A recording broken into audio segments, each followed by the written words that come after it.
Youth Runner Magazine here at the Bryan Clay Invitational with Lieke Hoogsteen of Adams State. Finished second in the fastest heat of the, the final heat of the Invitational 800. Congratulations. I know, probably looking at that race, I mean, you're in Division II. There's a couple other really Division II heavyweights there. And you were under 204, and you were second. You beat out the other two Division II runners in there. So you look pretty happy at the end. Tell us about the race. It was like a little bit of a crazy race. I got boxed in a little bit, and yeah, it's always different knowing who's in your race. And like I've raced these girls a couple times, so it brings on a little bit of extra pressure.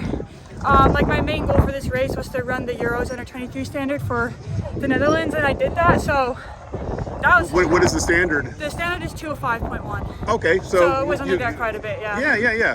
So is this a PR for you then, or? Yeah, this is about like a second PB for me. So. Oh wow. I was really happy with that. Yeah.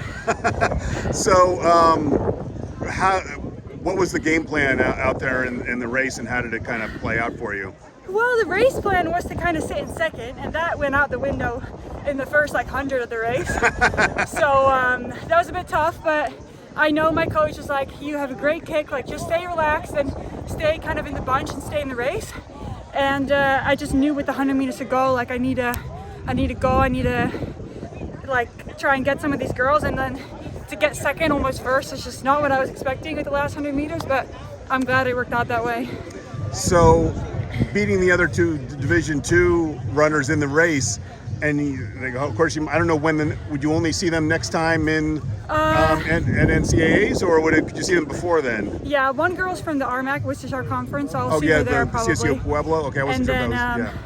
Yeah, for nationals in like end of May. So does that give you, I don't know, a little more confidence, or now you have a target on your back because they're going to be gunning for you? It's like, hey, she beat us. I think both. I think going into the internationals, I was kind of like not expected to do as well, and then I got third, and then now this, I think people kind of are looking more at me, but I don't mind that.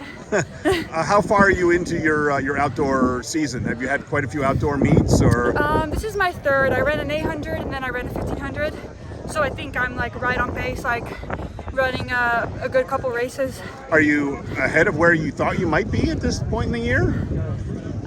Yeah, I'm definitely. I had some big goals, and like I wasn't sure I was going to make them, but like making that standard. That was a big goal for me, and then so that allows you to compete at the U23. Yeah, like they have to make the official selection, but right. I see. You're right. Technically, that should grant me a spot on the team, but yeah. Running that by second is definitely not what I was thinking, but that's the way it goes sometimes. Right, and that also takes a little bit of pressure off you, right? Obviously, posting that time at this point in the season, you're not like worried as you get on later in the season, oh, I have to do this, I get that in your head too, right? So psychologically. I knew this was kind of like my shot at doing it, and that's kind of like a good thing because it makes you really focused, but it can also become kind of stressful and like really like anxious, like gives you anxiety, but right. I think I was in the right headspace, and I'm happy I did it. And so, how often you've raced the other two Division II runners before, right? Yes. I mean, obviously the Helen from CSU Pueblo. Yeah. How often have you beaten them? Is it from time to time, or not too often? It's not a lot. It's not a lot. The girl from Academy of Art, I think, I beat her at nationals this indoors. But Helen, she's been up there for a while, so. Kind of feels good to be here once, yeah.